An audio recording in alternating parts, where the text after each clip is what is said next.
A pleasure to meet all at last, and welcome back to TV shows that deserve the spotlight.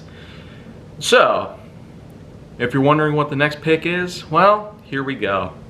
We're going to head back to the 70s once again, and so plenty of other shows were around in that time, and I'm sure that you might want me to talk about some others that were around, like One Day at a Time, for example. But this is going to be about something different. An NBC-based broadcast that ran from September of 1971 to April of 1977 called McMillan and Wife. This, in fact, was one of those shows that has technically preceded the likes of most buddy cop cliches.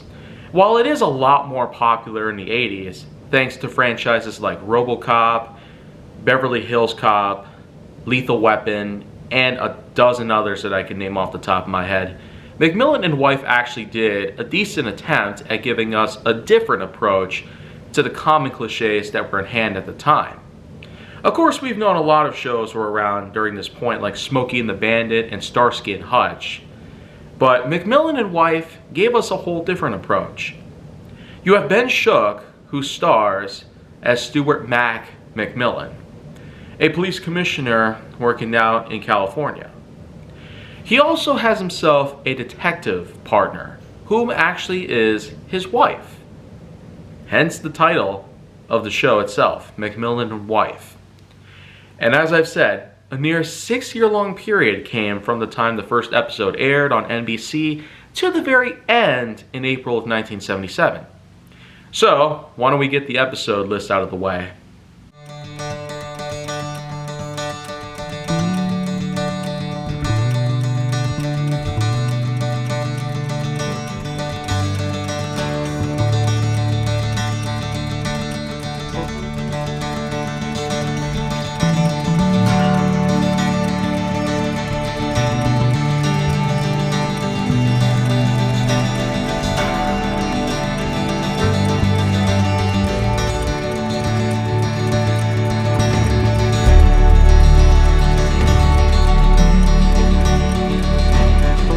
And just like that, that covers that whole segment of the show. Per usual, as some people might want to get to know about the episodes themselves. But some details out there that you might want to get to know about would be, one, the McMillan and Wife, as said, was a lot different than most other buddy cop cliche style TV or film related media. But it also had itself a unique charm. I actually did kind of like the quiet and semi-charming aspects that we've gotten from this show. Most shows nowadays that show detective-related work tend to be on the more serious and even suspenseful approach. But back then, it wasn't quite as big, even though the 1970s was pretty famous for introducing one new concept: the slasher genre. Especially thanks to Texas Chainsaw Massacre, Halloween, Alien, and plenty of others. But the thing is, it was still technically in its infancy. It wouldn't be up until the early to mid-80s where the slasher villains would start ripping through every segment of the silver screen. And even as we've seen on television from time to time, not to mention those hilarious SNL and James Conan and Johnny Carson style specials. Of course, it's a little before my time, but the thing is, this was a point in history that millions of people have talked to me about. The fact that they remembered so much from that particular era in history, a time where there were a lot of problems back then. The environment was horribly bad at the time. Lead paint, cars that exceeded tons of fumes over the years, oil and plastic being dumped into the oceans with no care whatsoever, the whales being endangered, near extinction level, of course. And we definitely can't forget, throughout that time, up until the mid-90s, massive crime rates. Yeah. It was a big point in history where it all skyrocketed to a point where PSAs started coming every day on television.